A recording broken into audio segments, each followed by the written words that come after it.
இனிமே கண்ணை மூடிட்டு கடலை எண்ணெய் வாங்கலாம். ஏன்னா மந்த்ரா கடலை எண்ணெய் இதயத்தின் தயாரிப்பு.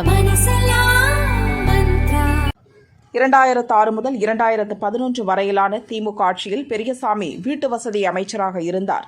2008 வீட்டு வசதி வாரியத்துக்கு சொந்தமான வீட்டை கருணாநிதியின் பாதுகாவலருக்கு ஒதுக்கினார்.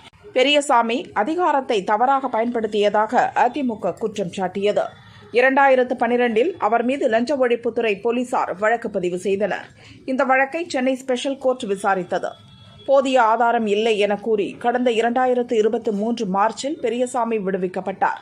இந்த உத்தரவை மறு ஆய்வு செய்யும் வகையில் சென்னை ஹைகோர்ட் நீதிபதி ஆனந்த் வெங்கடேஷ் தாமாக முன்வந்து வழக்கை விசாரணைக்கு எடுத்தார்.